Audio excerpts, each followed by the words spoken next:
Hello दोस्तों, स्वागत है आप सभी का एक्टिव बैलेंस डाइट के साथ एक बार फिर से।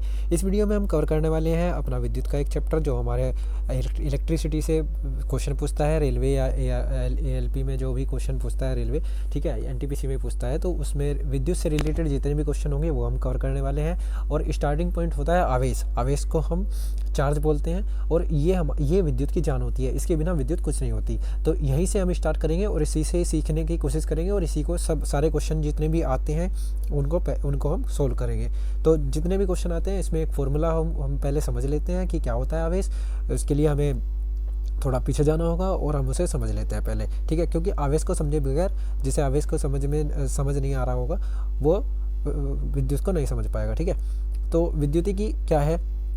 भौतिक विज्ञान की वैसा का जिसके अंतर्गत विद्युत आवेश, उसकी महत्ता, गुणधर्म और नियमों का विस्तृत अध्ययन किया जाता है। आवेश ऊर्जा के तुल्य है। यहाँ से समझने की बात है, जो आवेश होता है वो ऊर्जा के तुल्य है। ऊर्जा का एक चैप्टर हमने पढ़ाया था, ठीक है, अपनी प्लेलिस्ट में जाइए भौतिकी में, वो तो ऊर्जा के चैप्टर से आपको ऊर्जा के बारे में पता लगेगा अगर ऊर्जा नहीं पता है तो। जहाँ पे हमारा जो ऊर्जा है, ऊर्जा हमारे शरीर में होती है, तो एक बेस है हमारा, हम ऊर्जा के बिना कार्य नहीं कर सकते। तो ऊर्जा नहीं है तो हम कोई कार्य नहीं कर सकते, हम चल नहीं सकते, फिर नहीं सकते। इसी तरह आवेश नहीं है तो विद्युत नहीं चलेगी, ठीक है।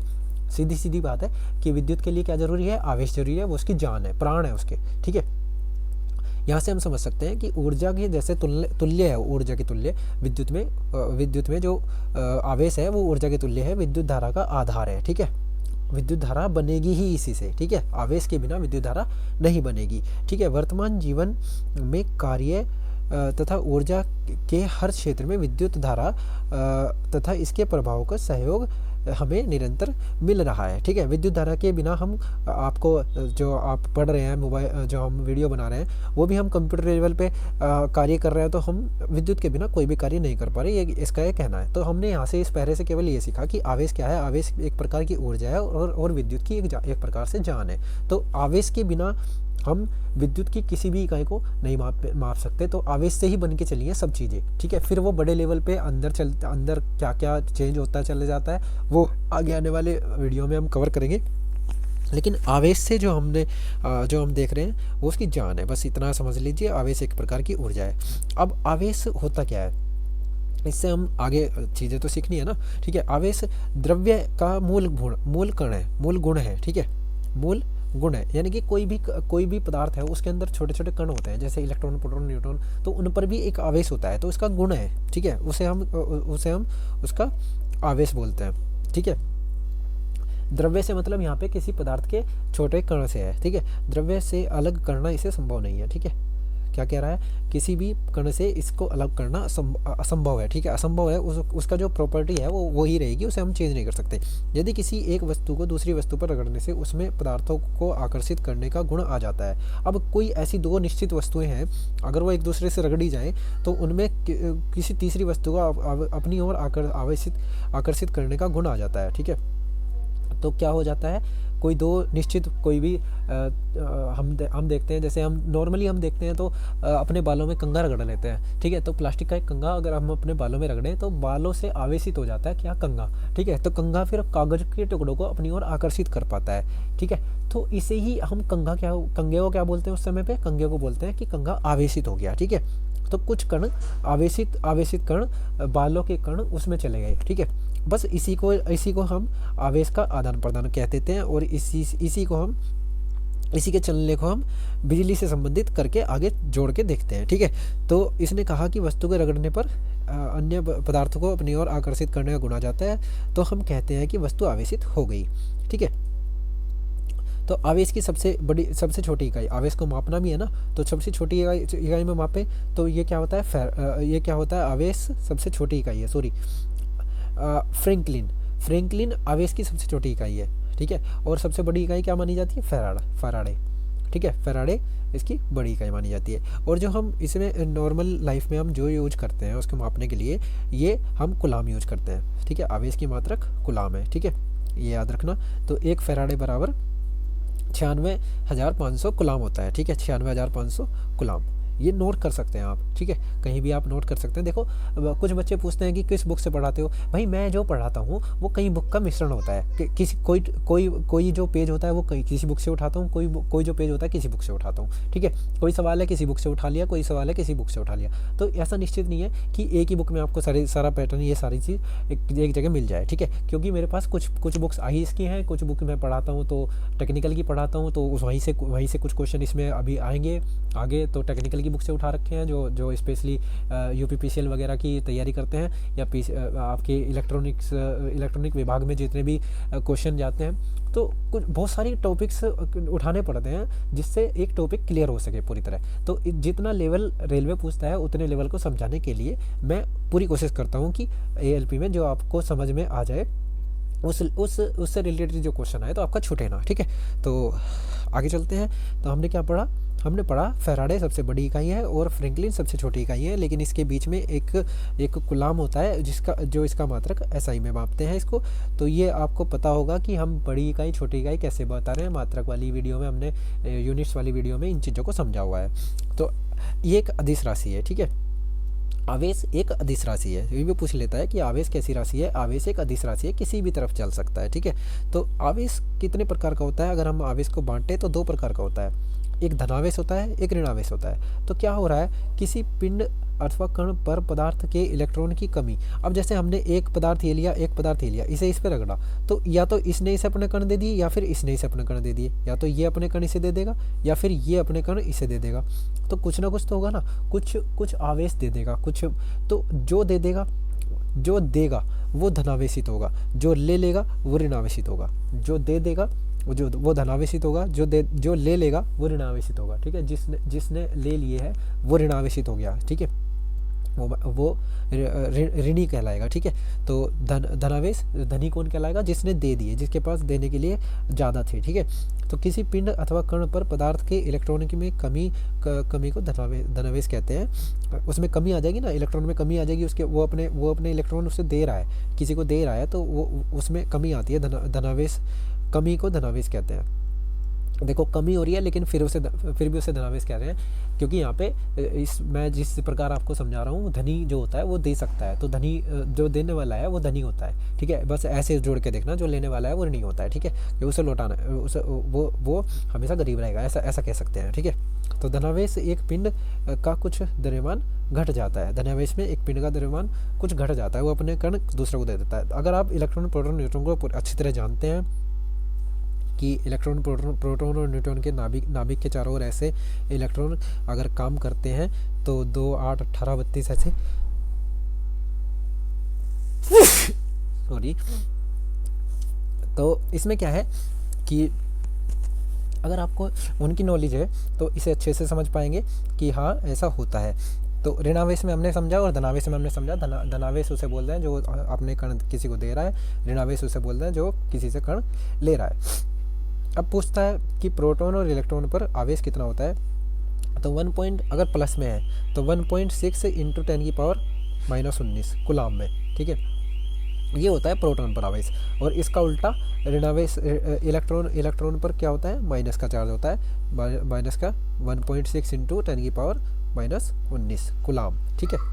ये याद रखने वाली बात है, यहाँ से नोट कर लेना इसे भी कि कितना होता है, एक पर माइनस में होता है, एक पर प्लस में होता है, ठीक। तभी एक जगह वो रह पाते हैं, ठीक है। इलेक्ट्रॉन प्रोटॉन तभी वो एक जगह एक चीज़ का निर्माण कर पाते हैं। आवेश संबंधी महत्वपूर्ण बिंदु, ये आप इसमें आपको इतना समझने की ज़रूरत नहीं है, ये तीनों आपको इतना समझने की ज़रूरत नहीं है। आप बस यहाँ पे समझिए कि स्थिर विद्युतिक और गतिज विद्युतिकी दो विद्युतिकी, यानी कि हम क्या बोल रहे हैं, जो इलेक्ट्रिसिटी है वो स्थिर विद्युत और गतिज विद्युत 2 चीज़ में है। तो विद्युतिकी वह शाखा जिसमें स्थिर अवस्था में आवेशों का अध्ययन किया जाता है, स्थितिकी विद्युतिकी कहलाता है, ठीक है। और इसमें गतिज अवस्था में आवेशों का अध्ययन किया जाता है, इसे गतिज विद्युतिकी कहलाएंगे, ठीक है। इलेक्ट्रोडायनामिक और इलेक्ट्रोस्टैटिक 2 चीज़ होती हैं, इलेक्ट्रोडायनेमिक और इलेक्ट्रोस्टैटिक, ठीक है। धारिता, अब यहाँ से हमें आवेश पता लगा। अब आवेश को हमने देख लिया कि आवेश क्या होता है, एक प्रकार की ऊर्जा होती है और ये धनावेश और ऋणावेश हो सकता है, ठीक है। इसके बारे में आप इतना जान लीजिए। अब यहाँ से हमें क्या पता लगाना है, धारिता।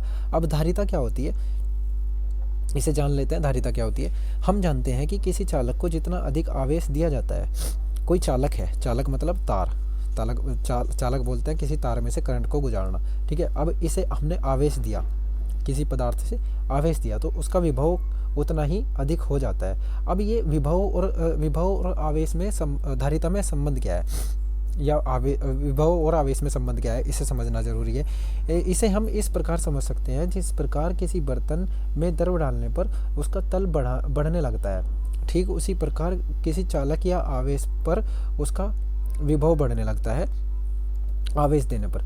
इसे ऐसे समझ लीजिए, जैसे आवेश को ग्रहण करने की क्षमता जितनी अधिक होगी, आवेश को ग्रहण करने की क्षमता, तो उसकी धारिता, धारण करना या धारण करना भी तो ऐसा, तो धारण करने के शब्द से ही उसका नेम आ रहा है निकल के, धारिता, ठीक है।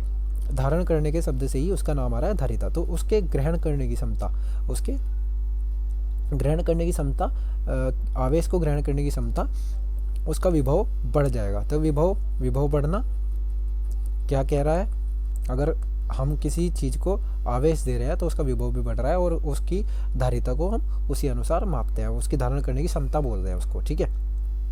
तो इसका जो सूत्र होता है वो, अब जो धारिता होती है,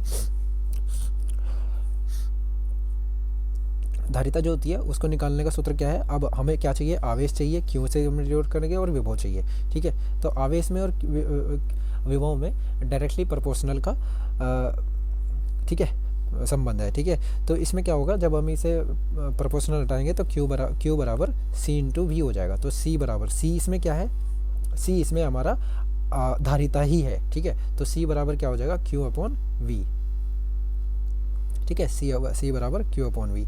तो आगे थोड़ा और समझ लेते हैं। किसी चालक में विद्युत आवेश भंडारण की क्षमता को उसकी चालक की धारिता कहते हैं, ठीक है। क्या कह रहा है, किसी चालक की विद्युत आवेश भंडारण, आवेश का भंडारण जितना वो कर सकता है, उस क्षमता को उस चालक की धारिता कहते हैं, क्षमता को उस चालक की धारिता कहते हैं। अर्थात कोई चालक परिपथ कितनी मात्रा में विद्युत आवेश को अपने अंदर धारण कर सकता है। अब तो आपको समझ में आ गया होगा, कोई चालक परिपथ है, कोई तार है, वो विद्युत आवेश को कितनी मात्रा में अपने अंदर धारण कर सकता है, ठीक है। जैसे आप मोटा तार लाते हैं, बारीक तार लाते हैं, तो उसमें आपको समझ में आएगा कि कौन चालक तार अपने अंदर कितनी धारण क्षमता कर सकता है, उसे ही हम धारिता कहते हैं, ठीक है। अब धारिता को C से प्रदर्शित करते हैं। किसी चालक की धारिता चालक के क्षेत्रफल, पराविद्युतांक, चालक के आसपास किसी अन्य चालक की उपस्थिति पर निर्भर करता है, ठीक है।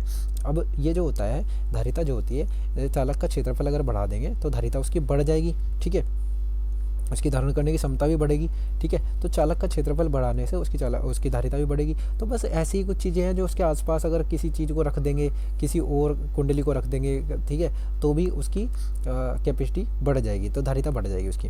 अब थोड़ा सा हम क्वेश्चन की तरफ चलते हैं कि हमसे क्वेश्चन कैसे पूछता है, ठीक है। हमें क्वेश्चन सोल्व करने आने चाहिए, सीधी सीधी बात है। तो हमने पढ़ा आवेश। अब आवेश के लिए हमें आवेश निकालना है, और क्या क्या चीज़ हमारे पास होनी चाहिए, विभवांतर होना चाहिए और कार्य होना चाहिए, ठीक है।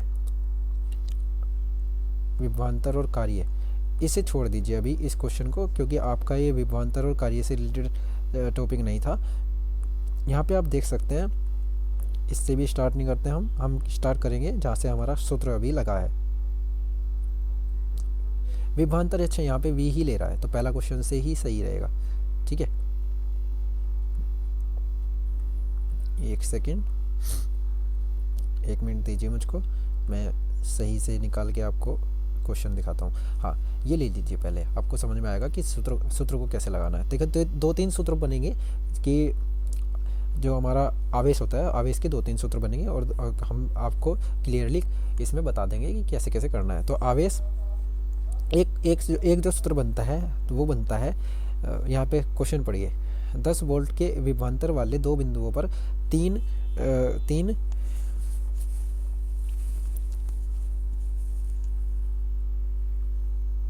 कूलाम, ठीक है, 3 कूलाम के आवेश को स्थानांतरित करने में कितना कार्य करना पड़ेगा।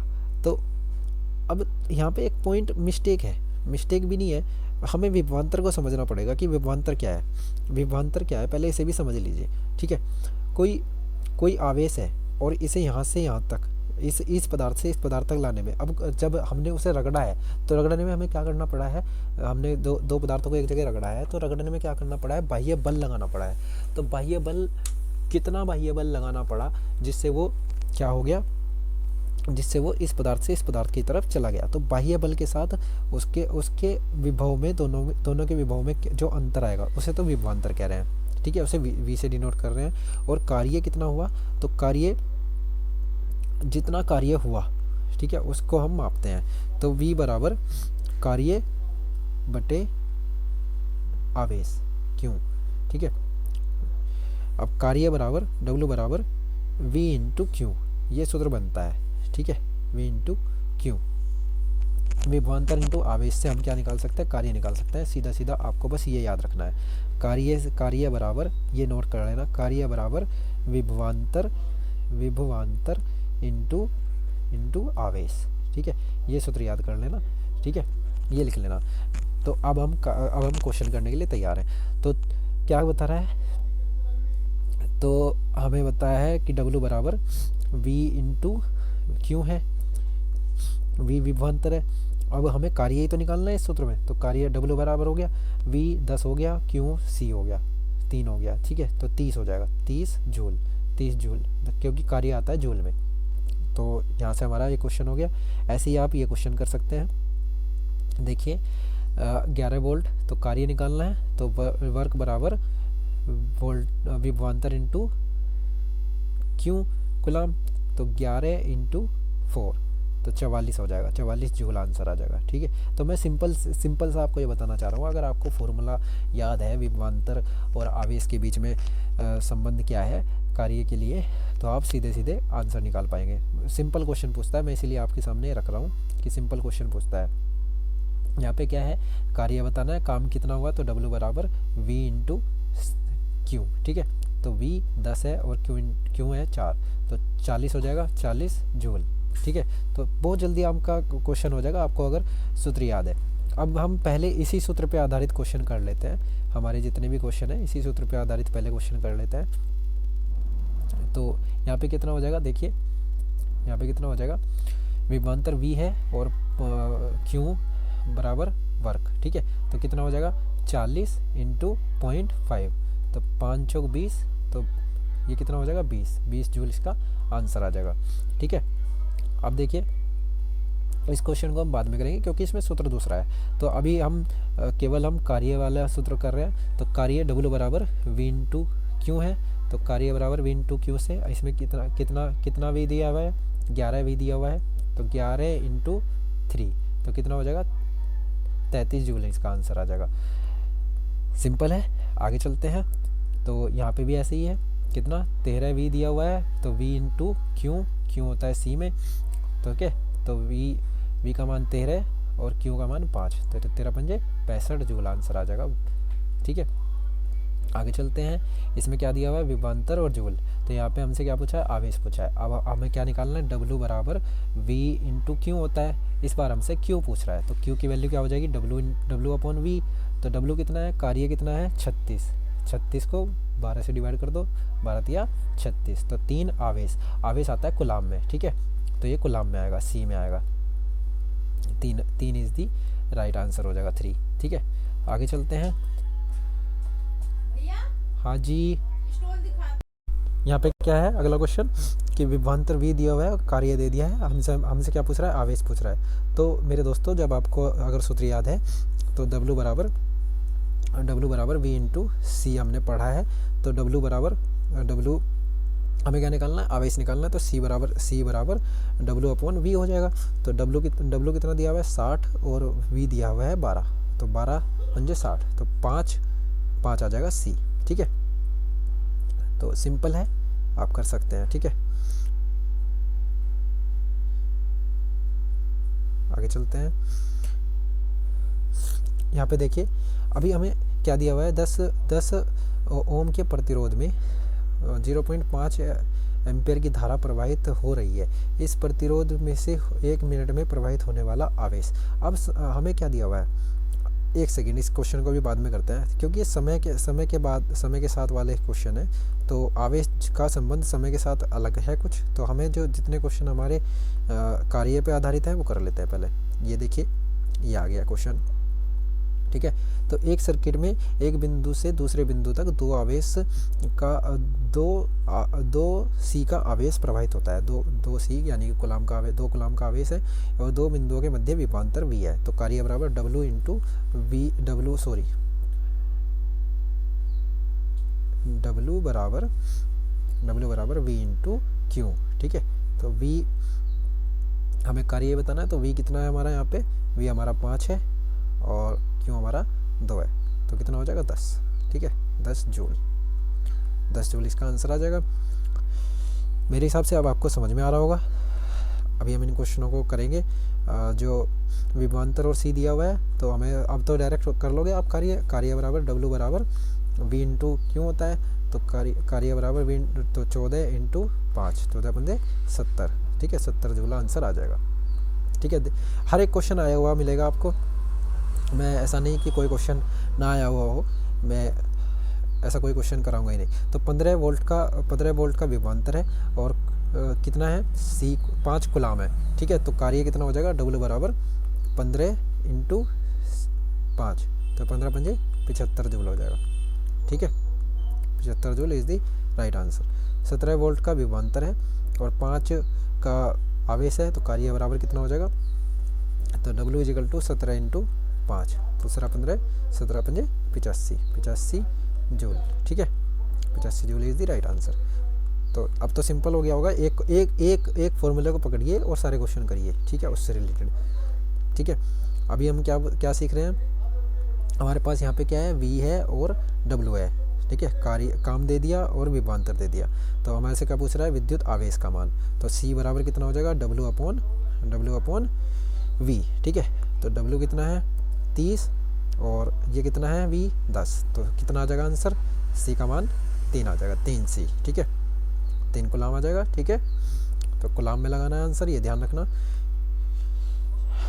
अब हमसे क्या पूछ रहा है, मात्रा, ये हमें समय का क्वेश्चन है। अभी हम समय वाला क्वेश्चन नहीं कर रहे हैं, हम ये वाला क्वेश्चन कर लेते हैं। हमारे पास विभवांतर कितना है 11 और हमारे पास आवेश कितना है कूलाम में 5। तो काम कितना हो जाएगा, W बराबर 11 इंटू 5, तो कितना हो जाएगा 55 जूल, ठीक है।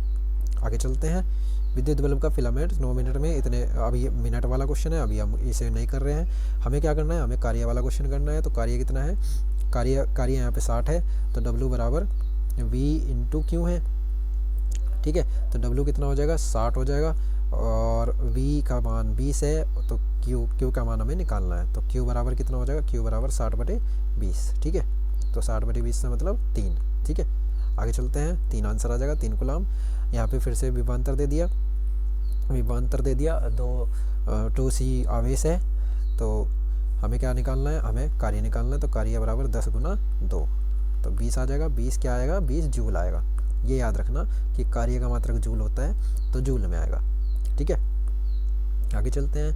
2 बिंदुओं के बीच आवेश दे दिया, विभवांतर दे दिया, तो कार्य पूछ रहा है। कार्य बराबर 4 गुना 18 कर लेंगे, 18 चौक 72, ठीक है, 72 जूल आ जाएगा आंसर। मेरे हिसाब से अब बहुत आसान हो गया होगा आप सबके लिए, ठीक है। आगे चलते हैं। इलेक्ट्रॉनिक चार्ज अपॉन समय। अभी हम चलिए इस वाले सूत्र को भी सीख ही लेते हैं। तो अगर हम इलेक्ट्रॉनिक चार्ज आवेश को क्यू को समय से भाग दे दें, तो हमारे पास क्या आ जाता है, हमारे पास धारा आ जाती है I, ठीक है। क्या आ जाती है, धारा, विद्युत धारा। तो विद्युत धारा और विभवांतर 2 चीज़ होती हैं धारा में। विद्युत धारा और विभवांतर दो चीज़ पे हमारा जो विद्युत होता है काम करता है। विभवांतर 2 चीज़ होती हैं और दोनों के सूत्र अलग अलग होते हैं। अगर विभवांतर देख रहे हैं तो विभवांतर का संबंध कार्य बटे आवेश से है, क्यों से है, ठीक है। और अगर धारा देख रहे हैं तो धारा का संबंध आवेश बटे टी से है, ठीक है। धारा को संबंध आवेश बटे टी से है। तो धारा बराबर I बराबर यहाँ पे I बराबर कितना हो जाएगा, I बराबर Q अपॉन टी। तो ऐसे कह सकते हो कि Q बराबर IT, ठीक है, Q बराबर आई टी। और वो वाला सूत्र क्या है, W बराबर V इंटू क्यू, ठीक है, W बराबर वी क्यू और Q बराबर आई टी। तो Q बराबर आई टी होता है, ध्यान रखना, Q बराबर आई टी और W बराबर वी क्यू।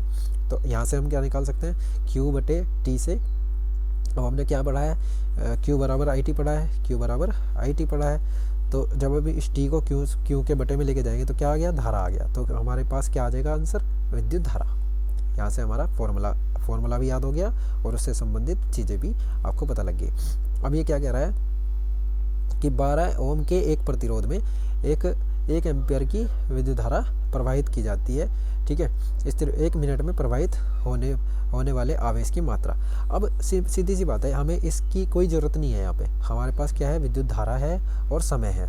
धारा और समय से हमें आवेश का सूत्र हमारे पास है, तो Q बराबर आई टी होता है, ठीक है, Q बराबर आई टी। हमारे पास धारा का मान भी है 1 और T यानी कि समय का मान भी है 1, तो कितना आ जाएगा, Q का मान भी 1 आ जाएगा। लेकिन ये जो हमारे पास है ये मिनट में है, तो इस मिनट को हम 60 बना लें, सेकंड में बना लेंगे तो 60 आ जाएगा आंसर, क्योंकि हम सारा काम किस में करेंगे, सेकंड में करेंगे, ठीक है। इतनी बात समझ में आ रही है कि हमने पढ़ा है Q बराबर आई टी, आवेश बराबर धारा इंटू समय, ठीक है। और हमने पढ़ा है कार्य बराबर विभवांतर गुणा आवेश। 2 सूत्र पढ़े हैं, इससे रिलेटेड हमने सारे क्वेश्चन कर लिया। अब हम इससे रिलेटेड क्वेश्चन करेंगे, ठीक है। अगर उससे रिलेटेड आएगा उससे करेंगे, उससे रिलेटेड आएगा इससे करेंगे, ठीक है।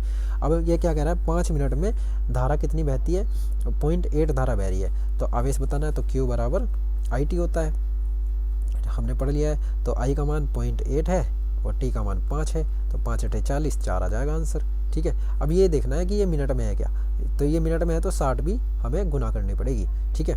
60 की गुना करने से 6 चौक 24, तो 240 आंसर आ जाएगा, ठीक है, 240। आगे चलते हैं। एक क्षमता की 2 आवेशित चार्जेड वस्तुओं को एक तार से जोड़ा जाता है, तो क्या होगा, तो बिजली प्रवाहित नहीं होगी। तो क्या हो रहा है, जब सेम आवेश है, सेम आवेश में कुछ नहीं होता, अपोजिट आवेश चाहिए, प्लस माइनस का चार्ज चाहिए, ठीक है, जब भी हमारी बिजली प्रवाहित होती है। वो कह रहा है 2 आवेशित छड़, समान क्षमता वाली आवेशित छड़ से हम बिजली प्रवाहित नहीं कर सकते, यह ऑप्शन हो जाएगा। विद्युत बल्ब के एक फिलामेंट में 10 मिनट तक कितनी धारा, 0.75 की धारा प्रवाहित हो रही है। तो आवेश बताना, तो Q बराबर आई टी होता है, सूत्र याद कर लेना, ठीक है। Q बराबर आई टी, आवेश बताना है, तो I कितना है, I है 75.75 और T कितना है 10 गुना 60 हो जाएगा। ये मिनट बनानी है इसकी, तो कितना हो जाएगा, ये दोनों जीरो से ये पॉइंट खत्म हो जाएगा, कितना हो जाएगा, 6 × 5 = 30, 6 × 7 = 42 और 3 = 45, ठीक है, 45 C आ जाएगा, 4500 C आ जाएगा, ठीक, 4500 C बता रहा हूँ, 450 C, ठीक है। तो 450 आपको आराम से आ गया होगा निकालना कि कैसे ये काम करेगा, ठीक है। अब कुछ क्वेश्चन को हम देख लेते हैं। ये 450 C का सॉल्यूशन बताया हुआ है। अगर आपको नहीं समझ में आया तो यहाँ से देख सकते हैं कि I बराबर Q/T या फिर Q बराबर आई टी, ऐसे भी याद कर सकते हैं, ऐसे सिंपल पड़ेगा। तो W बराबर वी टी, W बराबर वी क्यू, ठीक है, W बराबर वी क्यू। एक सूत्र हमने ये पढ़ा और एक सूत्र हमने पढ़ा कि Q बराबर आई टी, ठीक है। संबंध होते हैं, बस इन्हीं संबंधों से हमें अपने क्वेश्चन सॉल्व कर रहे हैं। इलेक्ट्रॉन के प्रवाह को रेस कहा जाता है, तो इलेक्ट्रॉन के प्रवाह को क्या बोल रहे हैं, धारा बोल रहे हैं। इलेक्ट्रॉन जितनी किसी धातु में से जितने ज़्यादा फ्री इलेक्ट्रॉन होते हैं और वो चल सकते हैं, उन्हीं को हम धारा बोलते हैं। इलेक्ट्रॉन के चलने की प्रवाह की दर को धारा बोलते हैं, ठीक है। इलेक्ट्रॉन इसे मान सकते हो एक समय के लिए इलेक्ट्रॉन, और जितने समय में कोई इलेक्ट्रॉन जितनी दूरी तय करता है उसी को हम धारा बोल रहे हैं, ऐसा मान सकते हो। तो ये सूत्र यहाँ से निकल के आया है। तो I बराबर Q/T, तो Q बराबर आई टी, ठीक है, ये यहीं से निकल के आया है, यही चीज़ लिखी हुई है, ठीक है। आगे चलते हैं। तो 1 सेकंड में प्रवाहित 1 एम्पियर धारा को डैश कहा जाता है। 1 सेकंड में प्रवाहित 1 एम्पियर धारा को देख, यहाँ पे हम क्या कर रहे हैं, 1 सेकंड में प्रवाहित, तो समय से धारा को डिवाइड कर रहे हैं। समय से धारा को डिवाइड करके हमारे पास क्या आ रहा था, समय से धारा को डिवाइड करके एक सेकंड, समय से धारा को डिवाइड नहीं, समय की धारा में 1 सेकंड में कर रहे हैं ना। 1 सेकंड में प्रवाहित एम्पियर धारा को क्या कहा जाता है, 1 सेकंड में प्रवाहित एम्पियर धारा को कूलाम कहा जाएगा, ठीक है, आवेश कहते हैं उसको, ठीक है। 1 सेकंड में प्रवाहित एम्पियर धारा को कूलाम कहते हैं। किसी परिपथ में धारा ज्ञात कीजिए, उसमें प्रवेश करने वाला चार्ज तो दे रखा है 10, ठीक है, यानी कि Q का मान 10 है और T दे रखा है। तो आवेश बताना है, आवेश का मात्रक,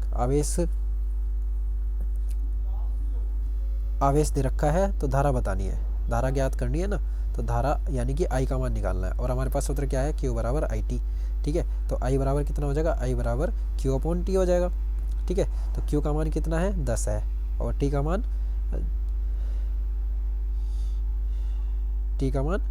T सेकेंड दिया है इसने, तो T ही रखना पड़ेगा, तो 10 अपॉन T हो जाएगा, ठीक है।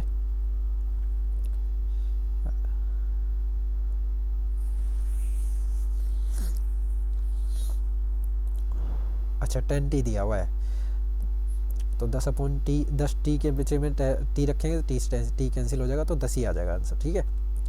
समझने वाला क्वेश्चन है कि क्या कह रहा है, आवेश दिया हुआ है 10T, ठीक है, 10T है ये पूरा, ठीक है, और T ही समय है, तो क्या कर देंगे, T ही समय है तो इससे डिवाइड कर देंगे तो 10 ही आ जाएगा। आगे क्वेश्चन हमारे ऊपर हमने छोड़े थे वो क्वेश्चन कर लेते हैं। तो वीडियो थोड़ा लंबा हो गया, लेकिन इसमें दो चीज़ आपकी क्लियर होगी। वो क्या क्या हमने पढ़ी, यहाँ से हम जो क्वेश्चन और भी हैं वो कर लेते हैं। देखिए, एक एम्पियर किसकी अंतर्राष्ट्रीय मानक प्रणाली इकाई है, SI। तो एम्पियर किसकी है, एम्पियर में किसको मापते हैं, धारा को मापते हैं, एम्पियर में धारा को मापते हैं एम्पियर में, ठीक है। किसको मापते हैं, धारा को। आगे चलते हैं, आगे पूछ रहा है 10 कूलाम का एक आवेश है, इसकी लंबाई किसी इकाई लंबाई के चालक से 2 सेकंड में गुजरता है, तो उस चालक का प्रतिरोध क्या होगा, उसके छोर का विभवांतर 10 वोल्ट है। तो हमें तो केवल इतना बताना है कि उसका कूलाम दे रखा है, ठीक है, कूलाम Q दे रखा है और सेकंड T दे रखा है। तो IT से हम धारा निकाल सकते हैं। तो धारा कितनी हो जाएगी, I बराबर Q अपॉन T हो जाएगा। तो Q कितना आ जाएगा, 5 आ जाएगा, 10 से 2 को डिवाइड करेंगे तो 5 आ जाएगा। तो धारा कितनी आ गई, 5 आ गई। अब जब धारा 5 आ जाती है तो हम किसी भी चीज़ का प्रतिरोध निकाल सकते हैं, किससे, जब उसका विभवांतर दिया हो, ठीक। ओम का नियम लगता है V बराबर IR, ठीक है, V बराबर IR। तो प्रतिरोध निकालना है, तो R बराबर कितना हो जाएगा, V अपॉन I। तो V कितना दिया हुआ है 10 और I कितना आया हमारा 5। तो यहाँ से हमारा 2 आंसर आ जाएगा। ये हम अगली वीडियो में सीखेंगे, जब हम ओम का नियम सीखेंगे। तो आप केवल इतना सीख लीजिए यहाँ से। तो कूलाम और समय से हम क्या निकाल सकते हैं, हम धारा निकाल सकते हैं। हमने धारा का मान निकालना सिखाया इस वीडियो में, तो धारा निकाल सकते हैं, ठीक है। आगे चलते हैं, ये हमने कर लिया था क्या, नहीं किया था तो देख लो कि कार्य कितना दिया हुआ है, विभवांतर V दिया हुआ है और C चार्ज दिया हुआ है कूलाम। तो W बराबर V इंटू Q, VQ होता है, ठीक है। W बराबर VQ, V कितना है 10 और Q कितना है 5, तो कितना हो जाएगा 50 जूल इसका आंसर आ जाएगा, ठीक है। तो आपको ये दो मैंने सूत्र बताए। विद्युत बल्ब के एक फिलामेंट द्वारा 3 मिनट में इतनी धारा खींची जाती है, ठीक है। तो 3 मिनट में धारा कितनी खींच रहा है, अब तो कितना होता है, Q बराबर, हमें आवेश पता ना, Q बराबर IT होता है। तो I कितना है 0.8 है और T कितना है 3 गुना 60 हो जाएगा, इस सेकंड में निकाल लेंगे तो कितना हो जाएगा, 3 6 18 18 आपको 144 आंसर मिल जाएगा, ठीक है। आगे चलते हैं,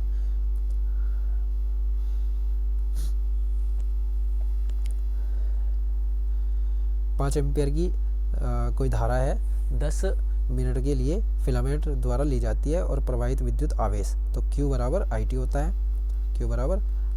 है, I कितना है 5 है और T कितना है 10। तो 10 की गुना 60 में कर देंगे तो सेकंड में आ जाएगा।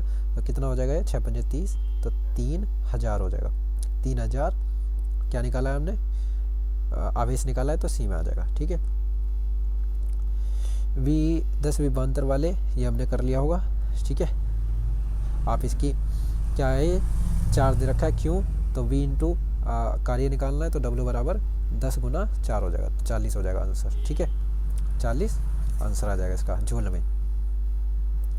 हम देखते हैं केवल वो क्वेश्चन जो हमारे आई पे छूटे हुए हैं अभी तक। ये हमने सब कर लिए पहले।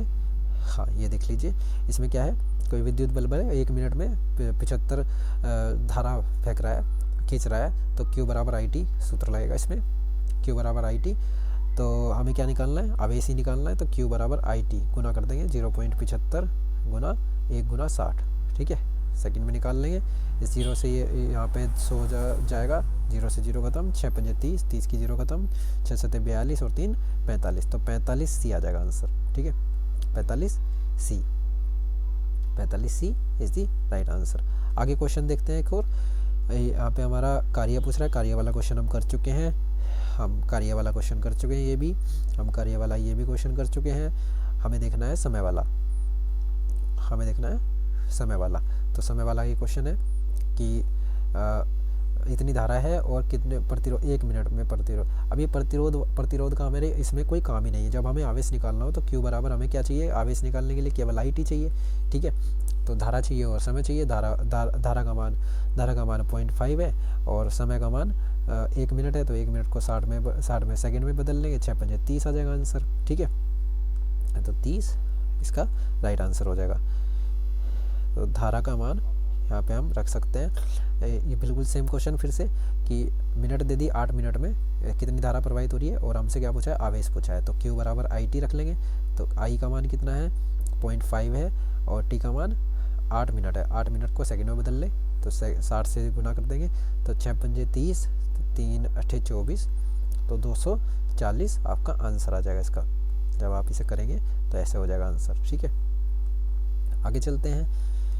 तो 10 मिनट में कोई गैजेट है, 10 मिनट में 0.6 एम्पियर की धारा खींचता है, तो आवेश Q बराबर IT होता है।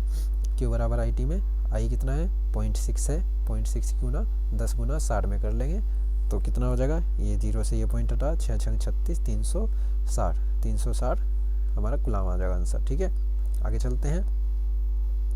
अब देखते हैं हम कि 0.9 एम्पियर की धारा 2 मिनट के लिए विद्युत बल्ब को एक फिलामेंट द्वारा प्राप्त की जाती है। तो सर्किट में बहने वाला आवेश Q बराबर IT पूछ रहा है। सूत्र रटा जाएंगे आपको। ठीक है, I कितना है, धारा कितनी है 0.9 है और कितना मिनट में 2 मिनट में, तो 2 गुना 60 कर लेंगे, सेकंड आ जाएगी। ये 0 से ये पॉइंट हट गया, तो 6 दूनी 12, 12 निम्मा 108, तो 108C आ जाएगा आपका आंसर। ठीक है, 108C। आगे चलते हैं। 5 मिनट में 0.5 एम्पियर की विद्युत धारा प्रवाहित होती है और विद्युत आवेश कितना है, तो Q बराबर IT होता है। Q बराबर IT, तो 0.5 इंटू T कितना है 5 गुना 60 हो जाएगा, मिनट है ना। तो यहाँ से 0 से पॉइंट हट गया, 5 पंजे 25, 125, 25 का 150। ठीक है, तो 150C आंसर आ जाएगा। आगे चलते हैं। अब तो आपको दोनों सूत्र समझ में आ गए होंगे, ये हमने कर लिया होगा। ठीक है, क्योंकि ये कार्य वाला सूत्र है। यहाँ पे हमारा फिर से करते हैं इस क्वेश्चन को। इसमें क्या कह रहा है, 8 मिनट में 0.75, तो क्या आवेश Q बराबर IT होता है। I रखेंगे, धारा का मान 0.75 है और 8 गुना 60 कर लेंगे इसको, तो हम यहाँ से पॉइंट हटाएंगे तो 0 नीचे जाएगा, 25 या 75, 25 चौका 100, 4 दूनी 8। ठीक है, तो 3 दूनी 6 छंग 36। ठीक है, 36, 360 आ जाएगा आंसर। ठीक है, 360, जब आप इसे सोल्व करेंगे तो 360 गुलाम आ जाएगा आंसर। आगे चलते हैं। तो विभवांतर यहाँ से कार्य वाला हमने सूत्रों में से कर लिया, कार्य वाले हमने सारे कर लिए थे। आगे चलते हैं। विभवांतर कार्य वाला हमने सब कर लिए हैं।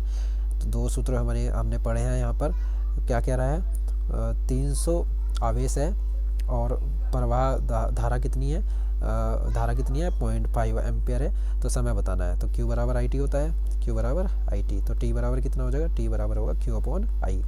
तो Q कितना है, Q है 300, I कितना है 0.5, पॉइंट हटाएंगे 0 पर जाएगी, तो 5 छंग 30, 600 आंसर हो जाएगा। ठीक है, 600 सेकेंड आंसर आएगा।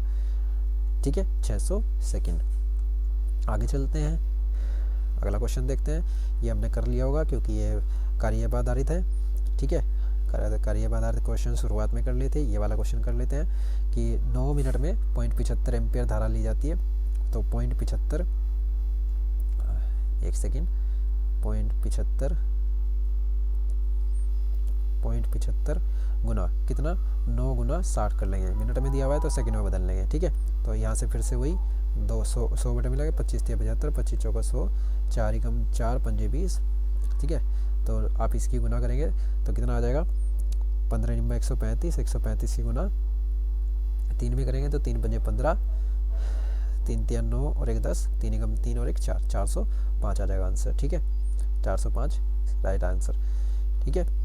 तो यहाँ से हमने ये वाला क्वेश्चन हम कर चुके होंगे, क्योंकि हमने कार्य के सूत्र से पहले सारे क्वेश्चन कर लिए हैं। तो ये हमारा वीडियो कंप्लीट होता है यहाँ पर। अगर आपको समझ में आया तो लाइक करें, सब्सक्राइब करें, शेयर करें। Okay, thank you, bye bye.